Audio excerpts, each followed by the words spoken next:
श्री ब्रह्मदेव आणि झटकादेव याच्या वार्षिक उत्सवानिमित्त श्री ब्रह्मदेव नाट्य मंडळ अर्जुन कोट सहर्ष सादर करीत आहोत संगीत सामाजिक नाटक एकच प्याला एकच प्याला एकच प्याला।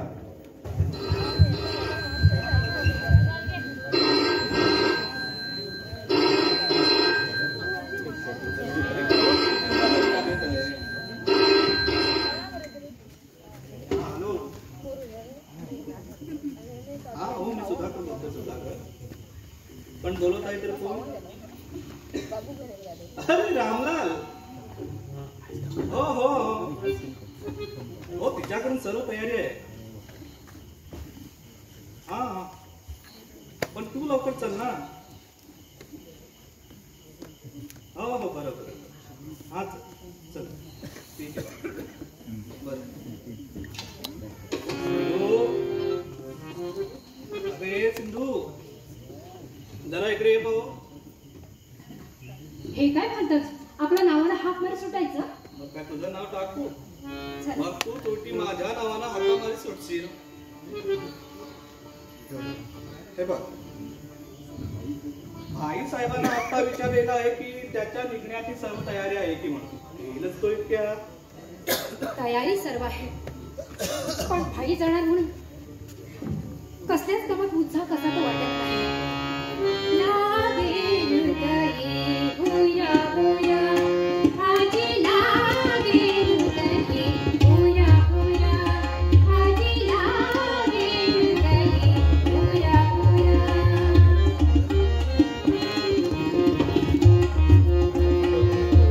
लागेल दही भुया भुया, आजी लागेल दही भुया भुया। सुख विषया गमती नाच माझे सुख, सुख विषया गमती नाच माझे सुख। लागेल दही भुया भुया, आजी लागेल दही भुया भुया।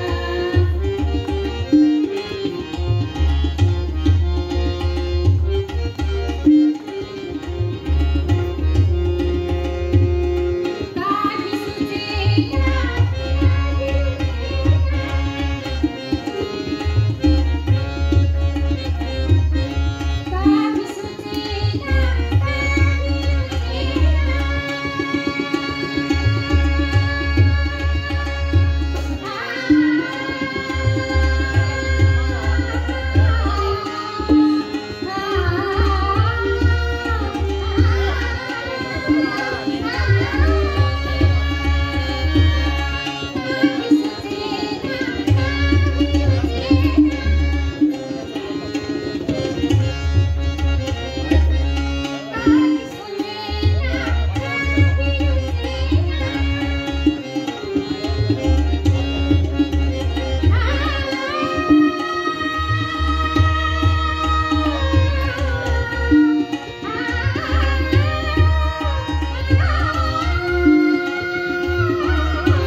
अगं असं म्हणून कसं चालेल?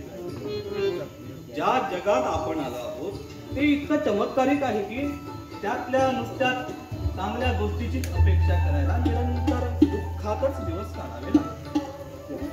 हे बघ, केव्हाही उत्साह सोडून चालायचा नाही हा. शिवाय रामलाल भाई जातोय ते केवढ्या महत्वाच्या कामासाठी ना. मग अशा प्रसंगी आपण त्याला निरुत्साहानं तद्रुप करायचं वा, आपण तर उलट त्याचा उत्साह द्विगुणित केला पाहिजे. भलतंच सुख कसं बरं आणता येईल? पुरुषाला पाषाण हृदयाचे म्हणतात ना, ते असं एखाद्या वेळी खरं वाटायला लागतं. तुम्हाला नाही वाईट वाटत? माझ्या पाषाण हृदयावर रामलालचे गतोपकारांचे शिलालेखच तुला पाहायला मिळेल. चला. तुझ्या माहेरच्या आणि बाईंचा नुसता स्नेह बंदच असेल, पण मला तर तो वडिलांच्या ठिकाणी आहे. अगं रस्त्यानं चालता चालता एकदा रामलालचं नाव लक्षात आलं म्हणजे मला ब्रह्मांडचं ब्रह्मांड आठवतं. रामलाल जाणार म्हणून मला वाईट वाटल्याशिवाय कसा राहा. परंतु या संसारात नेहमी परिस्थितीकडे दृष्टी ठेवून चालावं लागतं. आपण अशा दुर्मुखल्यासारखी बसलो आणि समजती एकदमच रामलाल आला. भाई, तुला अगदी 100 वर्षाचं आयुष्य आहे बघ. हे खरं आहे ना. मग शांत मनाने त्याला आनंदाने जायला निरोप दे पाहू.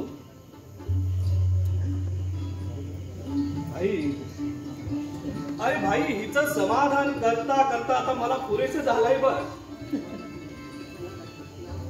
मला वाटतं यापुढे या वकिलीची सनद सोडून देऊन हा एकच उद्योग करीत बसावा लागणार आहे.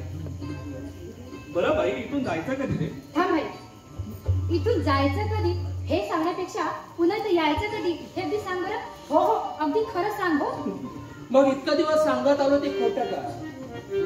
ताई, मी पुष्कळ म्हटलं की अमुकच दिवशी येईल म्हणून. 2 वर्षांनी येईल म्हणून म्हणतो, पण संकल्प आणि स्थिती यांच्यामध्ये परमेश्वराची इच्छा उभी आहे. कोणाला ठाऊक 2 वर्षांनी येईल की 2 महिन्याने.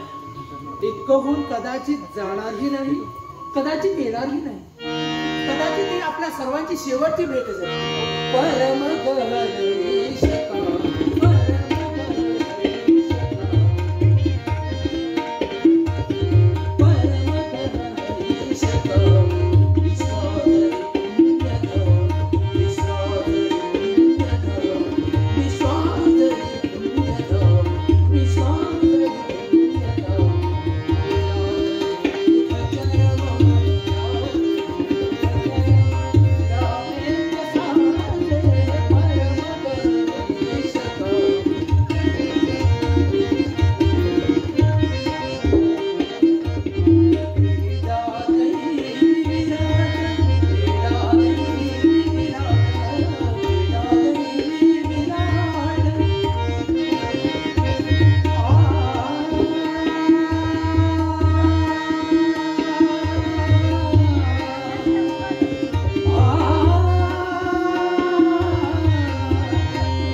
इकडच्या तिकडच्या गोष्टीची धरणं बांधून इतका वेळ मी या गंगा यमुना टोकून धरल्या होत्या, पण तुझ्या आशीर्वादाने आमचा वाहता संसार मनासारखाच सुरू झाला.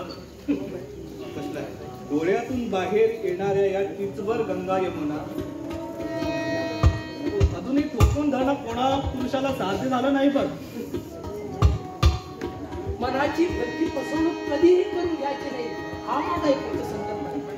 सिंधुताई, अशा चंचल संसारात असल्या कडू सत्याची मनुष्याने निदान दोन वेळा तरी करून ठेवलीच असावी. ईश्वराच्या दयेनं आपल्या दुर्दैवी अनुभवानं भोगण्याचा प्रसंग आला, अशा वेळी आपण घाबरून तरी जात नाही.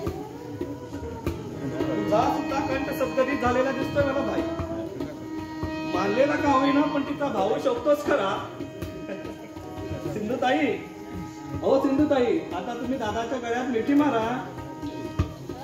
अरे तू संसार सोडून भटकणारा म्हणून तुला माहित नाही की स्त्री पुरुषांच्या संबंधात ऋतुमान नियमानं सारखेच टिकून राहील असं नाहीये. या आमच्या इथं थोटीला काही काळवेळ नाही आणि सुमारही आला नाही. एक गंगा यमुना मिळण्याची खोटी सर्वांसह वाहून जायची तयारी आहे. हे बघ, तुझ्या गंभीर उपदेशानं असं मला तू स्वतःहून सोडू नकोस. हे बघ, आणखी 2-4 महिन्यात एकदा मूल झालं म्हणजे त्याला काय सांगायचं असेल ना ते सांग ना.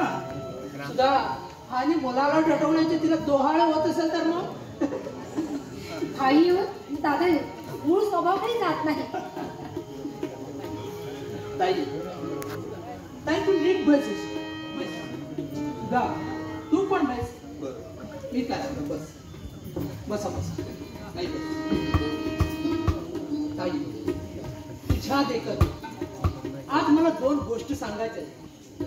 आता तू म्हणालीस की सुधाचा स्वभाव मला लहानपणापासून माहित आहे. ते अगदी खरं आहे आणि त्याबद्दलच मला तुला सांगायचं. माझा पाठचा भाऊ आज मी तुझ्या हवाले केला. सिंधुताई, याच्या अफाट बुद्धिमत्तेला पुरून उरण्याजोगी कामगिरीमध्ये याला नेहमी गुंतवून केली. कधी काळ ही याचा मनोभाग झाला तर चतुर्मुनी तू सर्व गुण संपन्न आहेस. तुमच्यासारखे अनुरूप वधूवरे अशा चंचल संसारात घडून आणत कोणताही मनुष्य या सुखाचा चिरकाल लाभावा म्हणून त्या परमेश्वराजवळ आशीर्वाद मागतो. मग मला तर जवळजवळ तुमचा अनुरूप योग घडून आणण्याचा प्रत्यक्ष मानच मिळाला. शाबास शाबास रामलाल, शाबास. अखेर तू डॉक्टरच्या जातीवर गेलास खरा. हा, माझ्या मनाला औषध काय करायचं हे राहील हिच्या लक्षात. असंच एकदा पथ्याचं पण सांगून टाक म्हणजे झालं ना. एकदा पडक म्हणून म्हटल्यानं तुझं समाधान झालं नाही. भलतंच काहीतरी बोलून तिच्या मागे एक दुसरीच काळजी उत्पन्न करून ठेवली. 2 वर्षानं तू परत येईपर्यंत तुझ्याबद्दलची काळजी आणि आता माझ्याबद्दलची. 2 वर्ष? इतके दिवस इतक्या लांब दूरदेशी जाऊन तू राहणार आहेस? आपलं म्हणणारं कोणीच नाही तिथं आणि तशात तुझी प्रकृती ही अशी झालेली. आणि तर तो इथं राहिला, तू त्याला चिरंजीव करशील. तुला मनुष्य स्वभावाची त्यातून स्त्री स्वभावाची चांगलीशी कल्पना नाही. आणि आपल्या नजरेआड आपल्या प्रियजनाचा बरा वाईट झाला म्हणजे तर परख्या माणसाच्या हलगर्जीपणामुळे हे झालं असो अशी त्यांच्या मनात शेवटपर्यंत. आणि बायकाच्या चांगली असलेल्या आपल्यापणाबद्दल कोणी बघायला असतं तर हा प्रसंग टाळला असता. अशी प्रत्येक केसमध्ये वाटत असतं त्याला.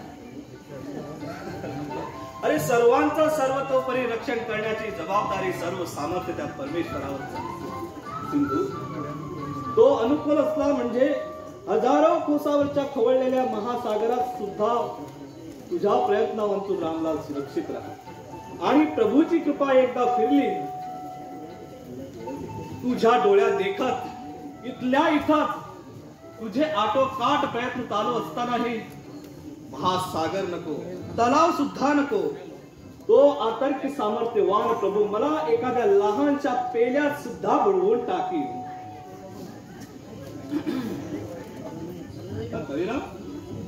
काय रे, पैठणी आणल्यास का? केव्हापासून पैठणी कशाला? जेवण झाल्यावर इच्छा आहे का आणता येतील की? अरे वेळ बराच होत आहे. जा पाठवून आणण्याची व्यवस्था कर. जा गडीराव, पैठणी 2-3 आपण सगळेच भाईला पोचवायला जाणार आहोत ना. का जा सिंधू, जा लवकर पाठवून आणण्याची व्यवस्था कर ना.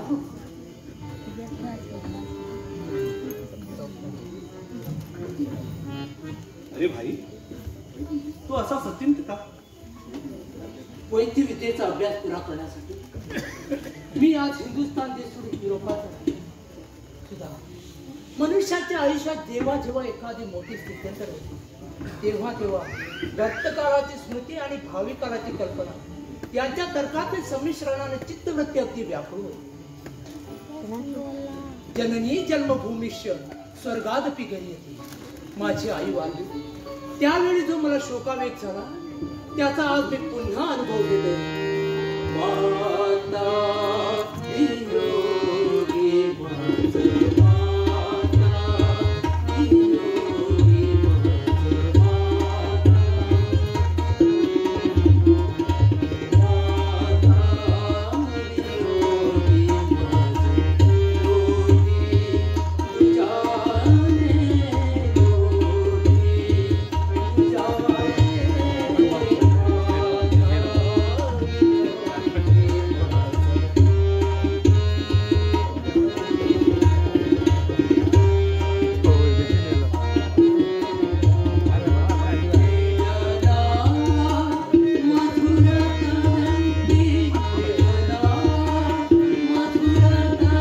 माझं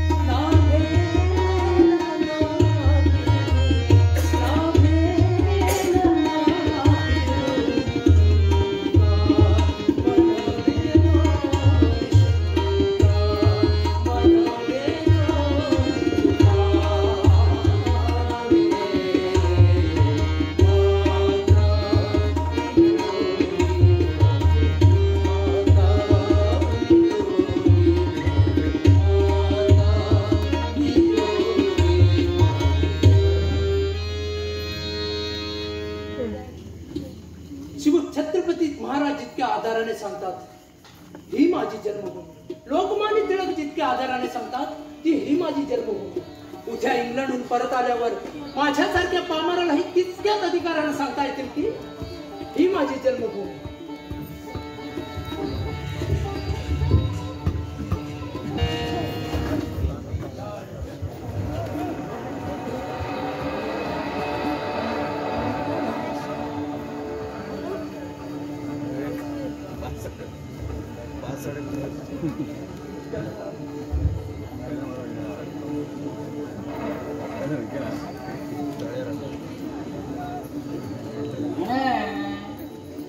दारू सुटत नाही.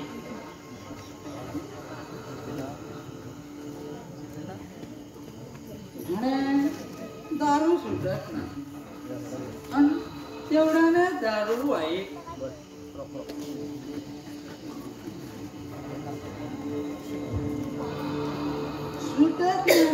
सुटत नाही म्हणजे विचार काय वगैरे म्हणे दारू सुटत नाही. एकदा घेतली म्हणजे म्हणे सुटत नाही. तोंडावर आहे का बघतात? घ्या हो हो घेतो. घ्या हो घ्या.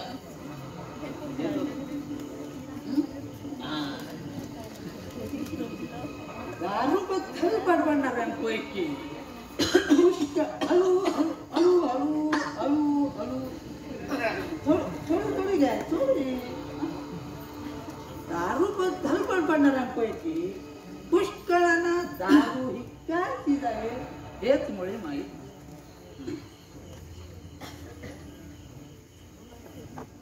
बर मी म्हणतो सुटत नाही. असाच गृहीत धरून चला की एकदा घेतली की सुटतच नाही. आणि एवढ्याने दारू कशी वाईटरी शकते हो? बघा तुम्ही विश्वविद्यालयाचे पदवीधर आहात ना? आहे ना. मग 4 दिवस परीक्षा देऊन एकदाच पदवी मिळली आणि ती जन्माशी ती गट्टे खरी म्हणून कोणी पदव्या घ्यायच्या टाकले का? नाही. तशीच बायको एकदा नुसती माळ गळ्यात घातल्याबरोबर बायकोचा लबेदा अंगाला बिलगतो म्हणून कोणी बायका करायच्या टाकले का? नाही. मग तुमची पदवी वाईट नाही, त्यांची बायको वाईट नाही, मग आमची दारू एवढीच वाईट का?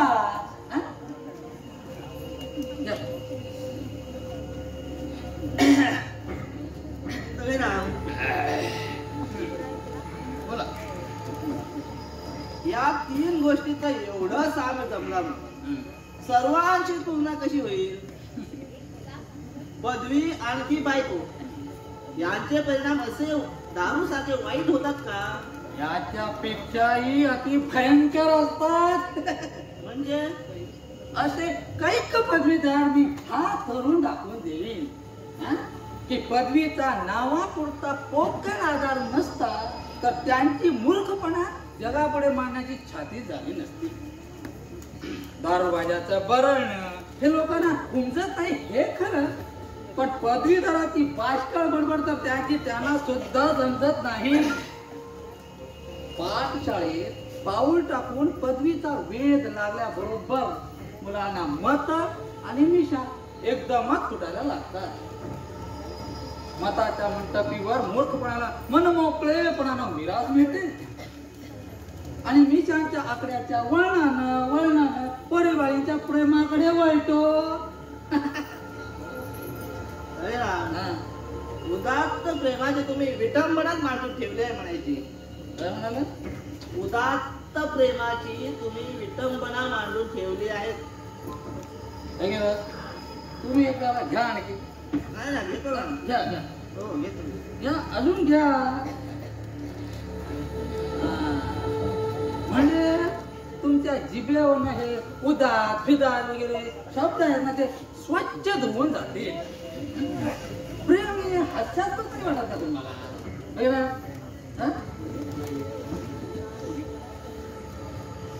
मी टाकला म्हणजे मॅडम अजून पाहिजे?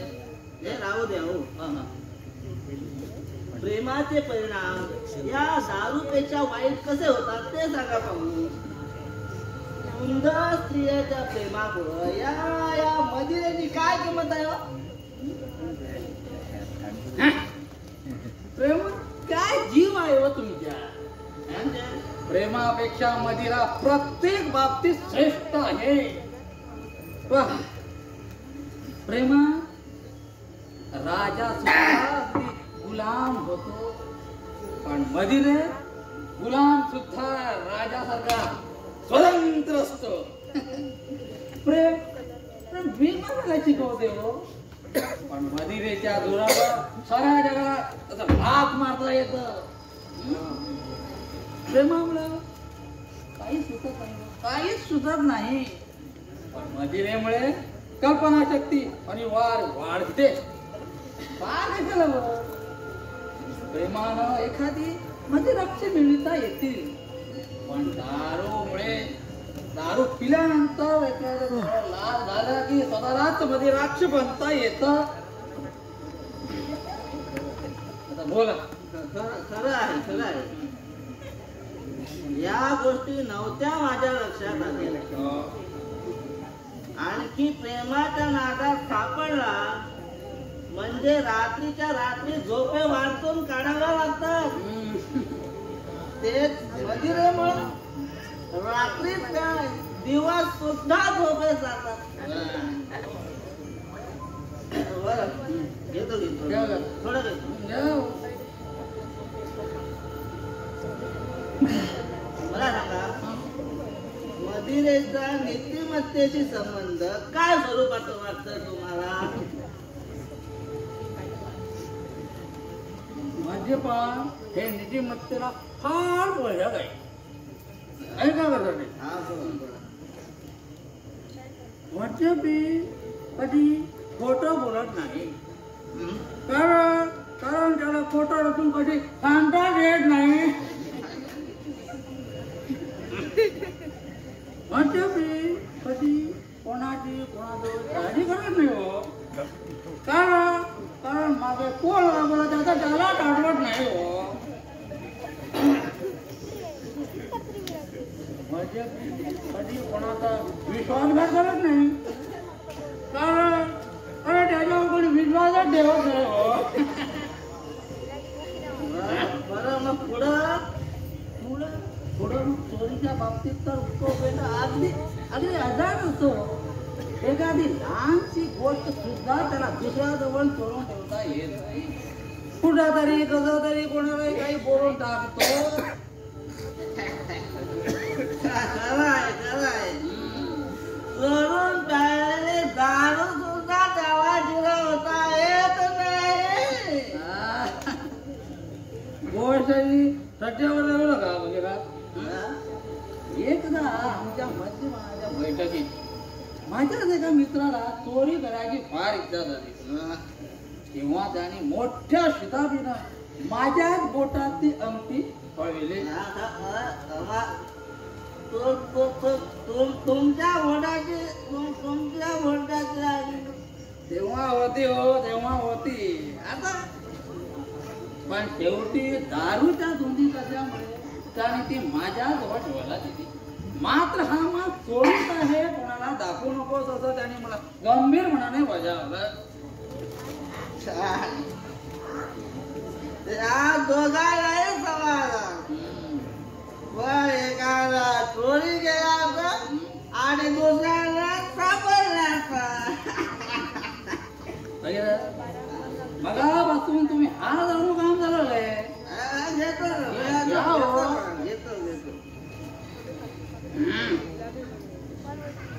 आमच्या घरी नवशिक्याला आपल्या अप्रूबद्दल घेण्याची काहीच कारण नवीन घेणाऱ्याच्या अप्रूला आम्ही 5-6 महिने जपत असतो. पुढं मग त्यालाच आपल्या अप्रूबद्दल विजय निषेध वाटायला होतो.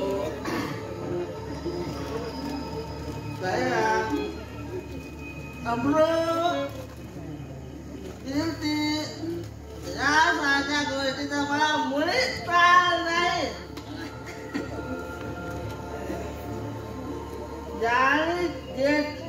जे पती कायमचा निरोप घेतला त्याला या अशा गोष्टी काय परवा वाटणार आहे.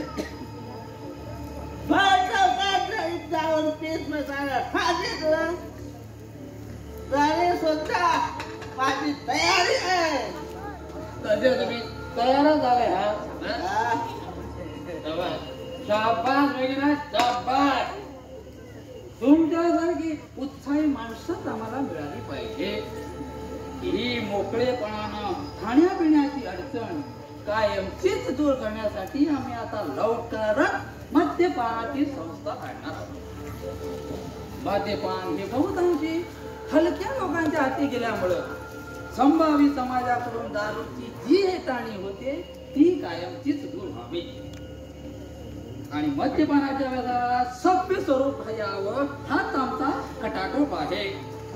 सर्व पंथाचे, सर्व धर्माचे, सर्व जातीचे, पोट जातीचे दारू पिणारे लोक यात सामील असल्यामुळं आम्ही याला आता मद्य आर्य मदिरा मंडळ असं नाव दिलं आहे.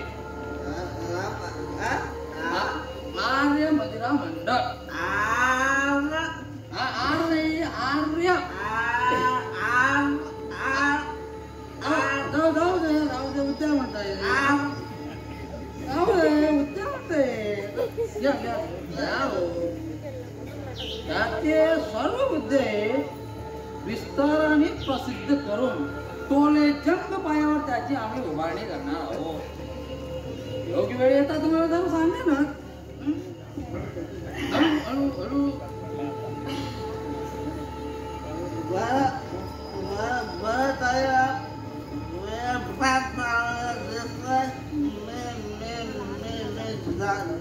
जातो हे एवढं उरलं हे उरकून टाका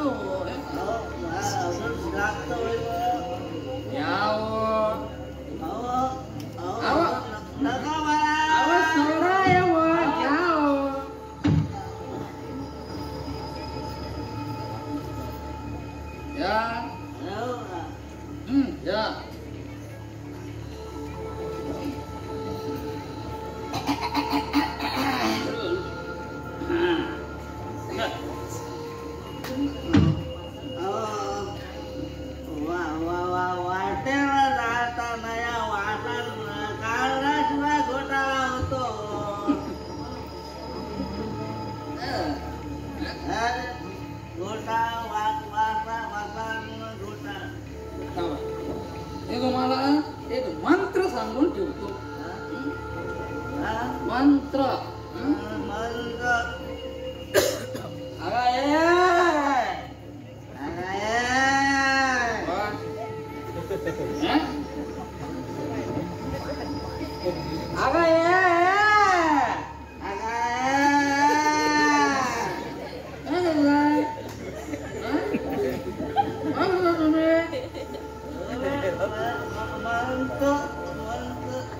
म्हणून नाही मी माझ्या बायकोला आता मारतो.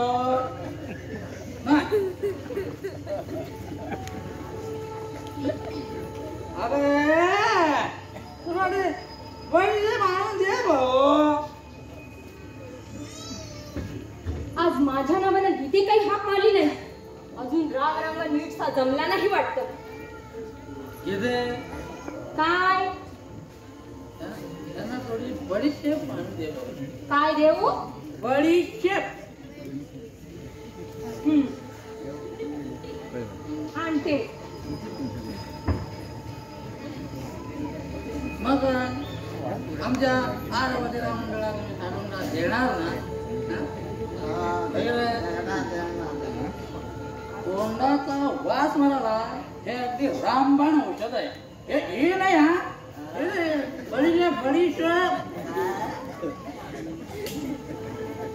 आरावतीला मंडळाला तुम्ही पाठिंबा देणार ना.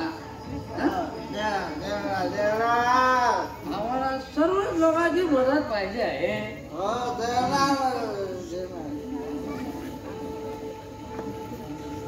या संसारात मला पाच या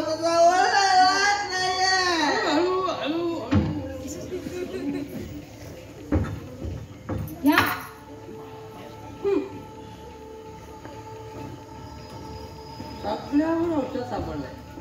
हिच्यावर अजूनपर्यंत औषध आला नाही.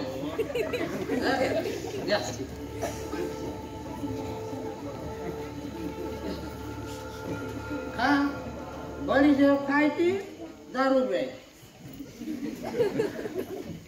उलटा झालं तर झाले. दारू प्यायची, बडीशेप खायची.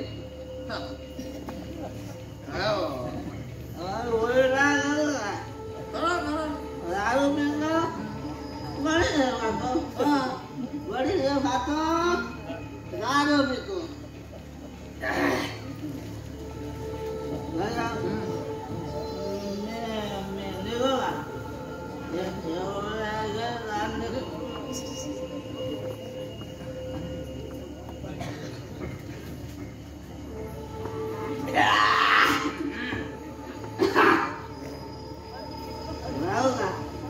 दादा ना जातोय ना मग जा.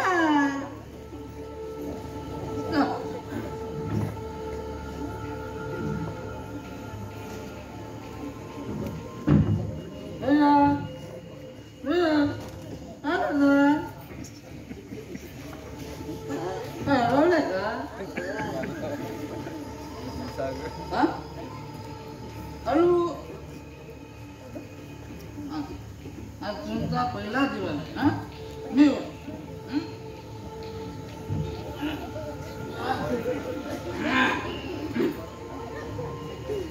तुमचा पहिला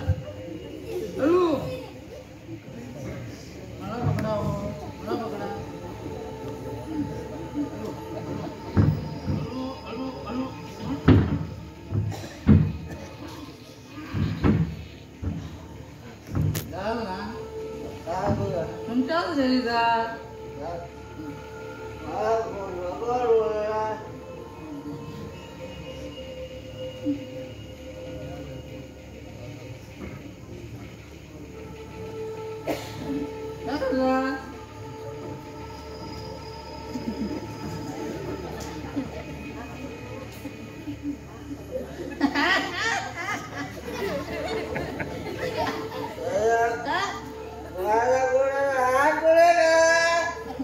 आमचा कोण आहे हो तुमचा हा घ्या कोट हा तोला कोट हा घ्या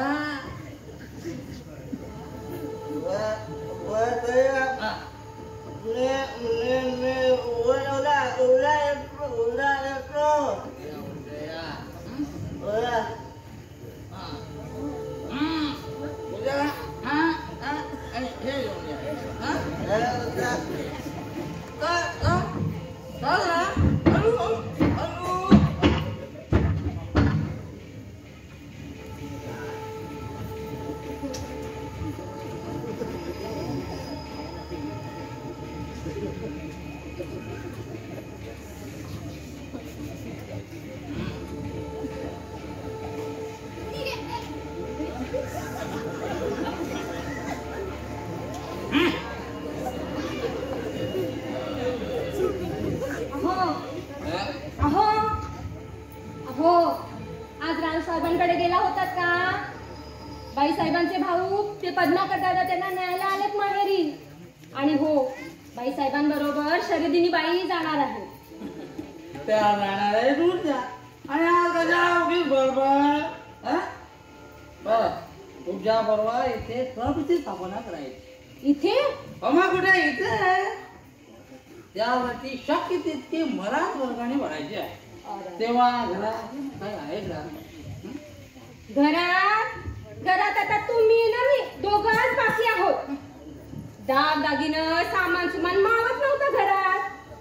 सोन्याच्या राशी रचून वडिलांनी घराची सोन्याची लंका करून ठेवली होती. पण तुमच्या आशीर्वादानं सावकारीने भरल्या घरात रामराज्य लुटलं.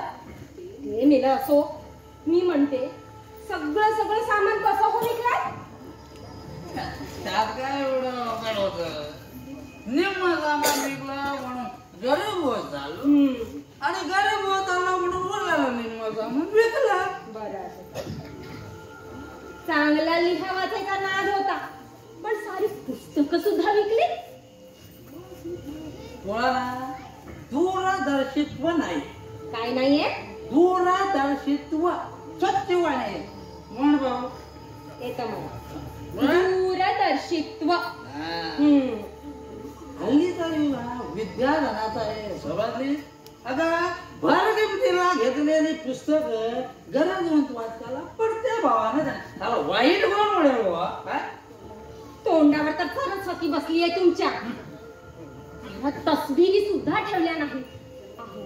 जन्मदात्या वडिलांची तस्बीर ती सुद्धा 4 आण्याला विकली. त्यात मग आमच्या वडिलांचं नाव वाढला की कमी झाला. अगं आजकाल बाजारात शिवाजी बाजी सारख्या मोठमोठ्या महात्म्यांच्या फार कशाला देवाधिकांच्या सुद्धा तस्बिरी 2 आण्याला मिळतात. मग आमचे वडील त्या मोठे कोणी होते वाटतं म्हणजे 4 आण्याला गेले. माणसाच्या जन्माला आला हा तेवढाच. सकाळी उठून तुमचं तोंड सुद्धा बघू नये कोणी. हो जास्त चालायला लागलाय बरं. हो बरं पुष्कळ भीड बुरव धरली तुमची. वाघ म्हटला तरी खातो आणि वाघोबा म्हटला तरी खातोच. मी अशीही बोलणारच. करून करणार तरी काय तुम्ही? करणार काय कराल? काय करणार? हो काय करणार?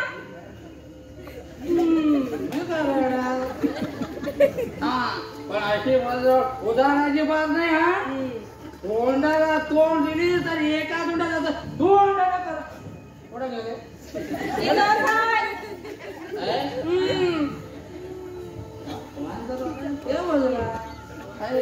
चुकून आपण त्या जागेना राहिला एवढं मणी मंगळसूत्र तुमच्या नावाचं बाकी राहिलं आहे. मग तेच द्या इकडं. अगं बाई अगं उघड्या बागड्या गरीबाला एका दागिना घातला म्हणजे तो काळ्या कुळकुळीत अंगावरील पांढऱ्या कोटाचा किळसपणा दिसतो. दे इकडं. आठ चौघाची देवा धर्माची काहीतरी चाल ठेवा. तुमच्या नावानं म्हणूनच नाही हे मंगळसूत्र गळ्याशी बांधायचं ते. सौभाग्य जगासाठी सोन्याचे मणी घातलं असं तुला कोण सांगितलं? कोण गळ्यात असे म्हणजे झाला सौभाग्या. अरे सौभाग्य तुझ्या सौभाग्याला धक्का लावतो रे बाबा. काय करताय? कोण मागितली? दोरा मागितला. तेवढं मणी कुठचडून देतो म्हणजे झालं. सोन्याचा मणी बायकाच्या गळ्यात असेल तो भरण्याची रंगनाथ नव्हे की ते गळ्यात असलीच पाहिजे अगदी. एवढं बरी खरं तितकं कुठे आहे हो आम्हा बायकांचं दैव. जालन्याची ब्रह्मगाठ दाखवली म्हणजे तुमच्यासारखे ब्रह्मराक्षस मांगूर सोडून पळा सुटतात. हो बरोबर. मंगळसूत्राचा सोन्याचा मणी पाहिला म्हणजे तोच ब्रह्मराक्षस असं अंगुलीला धरतो. सोडा सोडा देवा देवा धाव रे धाव देवा देवा. देवाचे तो ताट घातला नाही.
झाल्या वाचून मी तरी इतका आग्रह धरला असता.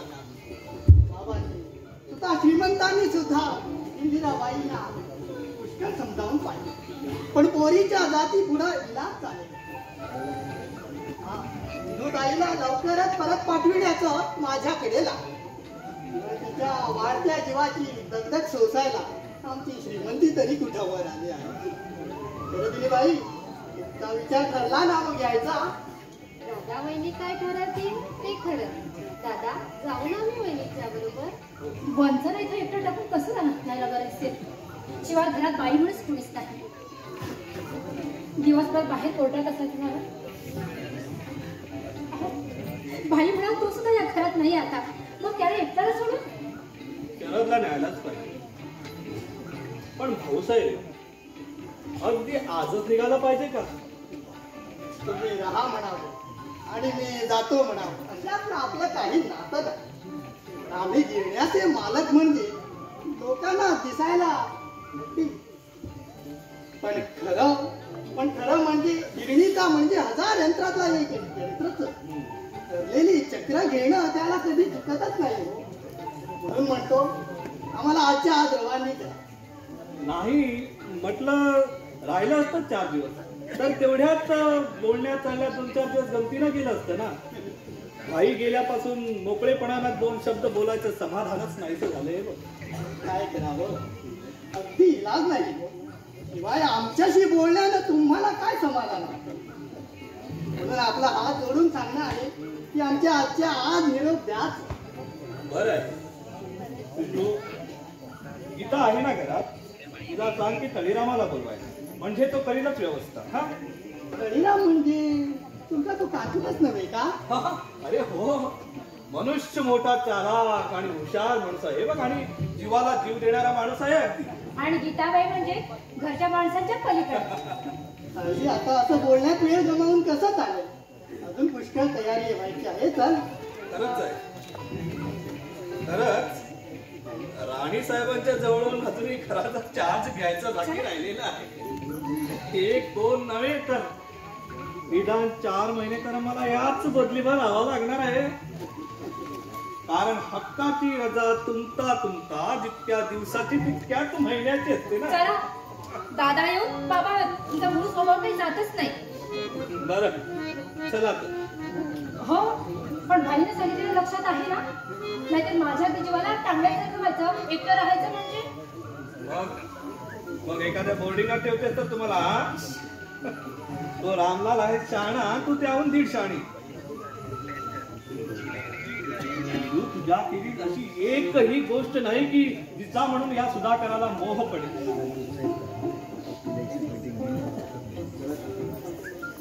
चला जाऊया. जायचं ना.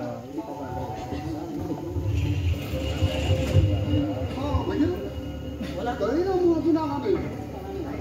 गेलं ते आता थोडक्यात थोडं काम असेल त्याला गेलं ते कधी काम असतं ना आपल्याला. मला खाली आहे का जायचं आहे का?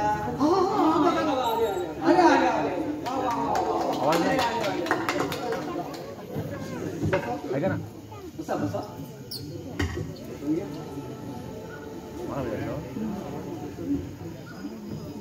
शाबास तळीराम.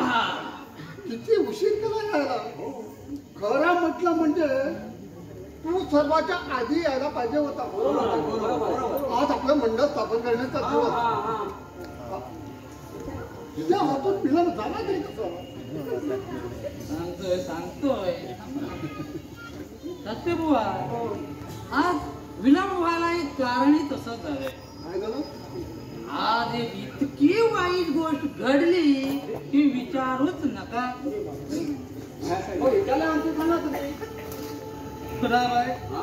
खरोखर थट्टे ती गोष्ट नव्हे का. आज आमच्या दादासाहेबांची सण आहे. त्या मुंसफाने 6 महिन्यासाठी रद्द केली. हो दादासाहेब म्हणजे आमचे सुधाकर कोण. सुधाकर इतका शहाणा सारस असे असून त्यांच्याकडून असं कारण कसं निघालं. म्हण्या बापू तुम्ही सांगता त्यापेक्षाही दादासाहेब आमचे चांगलेच आहेत. पण त्यांचा स्वभाव फारच तपट. तळण्या रक्ताला इतकी उसळी असायची. हे खरं. पण हल्लीकडे आमच्या दादासाहेबांचे शत्रूच फार होत चालले. कारण एखाद्याचं नव्यानं नाव होऊ लागलं की सारा गाव त्याच्या वाईटावरच असतो. आमच्या दादासाहेबांचं बरं तर कुणालाही बघवत नाही. चार चौघांनी चहूकडून चाव चाव केल्यामुळे ते एकदम चिडल्यासारखे झाले. मग मुन्सफनी मुद्दामच असं केलं म्हणतो. मुन्सफाची तर मुळीच चुकी नाही. असं कोण कोणाचं बोलणं ऐकून घेणार? तुम्ही तरी घेणार का? तुम्ही तरी घेणार का? अल्लाप्पा तुम्ही तरी घेणार का? काय झालं? कुठल्याशा मुद्द्यावर दादासाहेबांचं आणि मुन्सफाचं म्हणणं पटेना. एवढा नम्या जमात एवढा कोच फिरून राहणार हो. ज्यानं त्यानं दादासाहेबांना तोंडावर हेटाळणी करायला सुरुवात केली त्या बिचाराला मरणापेक्षाही अपेश खोटं होऊन गेलं. तेव्हा कसं तरी करून घरी आणून पोचविलं त्यानं आणि मी तडक इकडे निघून आलो. म्हणून इतका उशीर झाला. अरे रे रे रे रे, फार वाईट गोष्ट झाली. हा बरं, आधीच उशीर झालाय. आता आणखी वेळ नको. बरोबर करा का मला सुरुवात. हा तरी ना, नाव काय ठेवायचं? नाव हे बघा कामाला आणि बैठकीला एकदम सुरुवात करूया. बरोबर आहे, बरोबर आहे, बरोबर आहे. ही की माई मी चाचणी करून आणले. वाचून दाखवतो म्हणजे झालं. काय टाकून आणलंय? या संस्थेचं नाव आर्य मदिरा मंडळ असं ठेवावं. आर शब्दाचा जरा दुरुपयोग नाही का झाला हा? अहो दारू सारख्या निंद गोष्टीशी एवढा प्रौढ शब्द जोडणं म्हणजे कसं वाटतं तुम्हाला? हीच समजूत काढण्यासाठी तर ही संस्था काढायची आहे. म्हणजे मद्यपानाच्या व्यसनाला सभ्य स्वरूप यावं हाच आमचा खटाटोप आहे. इतर बाबतीमध्ये ज्या शब्दांचा वापर होतो तोच शब्द दारूच्या बाबतीत रुळवून टाकलं म्हणजे झालं. नुसत्या शब्दांची सवगी केल्यानं मद्यपानाला महत्व कसं येणार? तुम्ही अगदी अगदी वेळ अगदी अजाण आहात. दारूकडे तितका वाईटपणा का यावा हो? आम्ही दारू पिणाऱ्यानेच आपण होऊन दारूची किंमत करायला सुरुवात केली आहे. भर सभेत पिढीचा धूर सोडणाऱ्यांना पाचक नाही. भर सभेत रंगले थोबाड मुळे रंगून काढत नाही. आणि एखाद्याच्या तोंडाला जर असा दारूचा वास आला की लागली तक नाका म्हणाला. बरोबर असं का हो? कारण आम्ही नीट आणि प्रयत्नच केला नाही.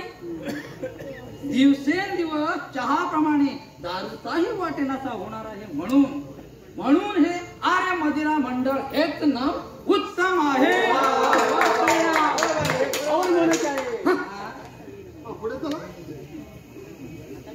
आता मंडळाचे उद्देश थोडक्यात म्हणजे मंडळाचा प्रत्येक सभासद रोज दारू पिणाराच असला पाहिजे. आपण दारू पितो हे सर्वांनी बोलून दाखविलं पाहिजे. अहोरात्र मंडळात खाण्यापिण्याची अडचण कायम ठेवावी. संसाराला ही सभा उत्तेजन देतो बरं का? आब्राल एल्लप्पा सगळ्यांना सांगतो. हा पण इथे देशी दारू प्यायला काही हरकत तर नाही ना? हा गुजराती बंगाल मोठा कंजूस आहे.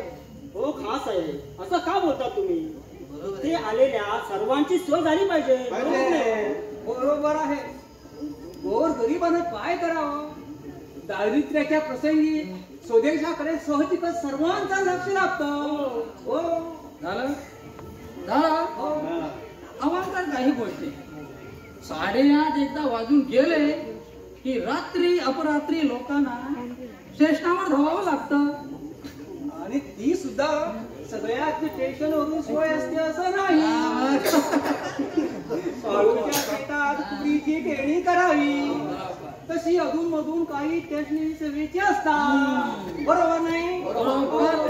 पण शिवाय रेलगाडी प्रमाणे दरबारी बघा. अरे आदल्या वेळी भलत्या भावाने घ्यावी लागते.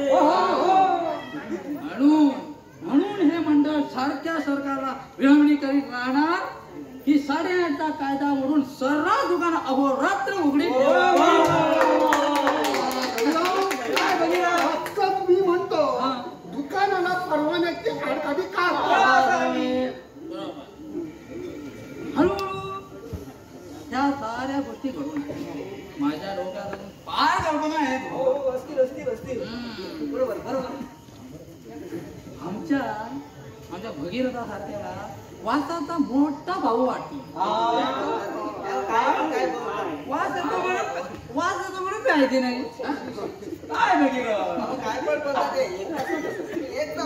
तेव्हा बिनवासाची लढाईची दारू निघाले हे तशीच बिनवासाची प्यायची दारू शोधण्यात आणण्यासाठी मंडळातर्फे शिष्यवृत्त्या देऊन परदेशात विद्यार्थी सुद्धा पाठवून द्यायचं म्हणतो मी. तसंच प्रत्येक सभासद नवीन सभासद जोडून मद्यपानाचा प्रसार जारीनं चालू ठेवावा. हो फार महत्वाचा कलम आहे. अलीकडे सगळ्या समाजात व्यसन सोडण्याचा फोन सुरू झालाय. अमका म्हणतो आजपासून चहा सोडली, तमकाने विडा सुद्धा खायचा नाही असा वेळा चालला. हरिराम या प्रकाराला आपण आळा घातला आता वेळ फार झाली. म्हणून म्हणतो चिटणीस खजिनदार हे सगळे पुढच्या बैठकीत ठेवतात. खाण्यापिण्याची सगळी तयारी आहे. हा साहेब तुमचा तो हुसेन भटियारी आणणार होता ना, कुठे गेला? खूप शास्त्र संप्रदायी मनुष्य पाहिजे. तू का म्हणे येते पाहिजे जाते आणतो पुढच्या वेळेला मी त्याला घेऊन येतो. ठीक आहे. सर्वांना ही योजना पसंत असल्या सगळ्यांनी आपापला हात वरती करावा.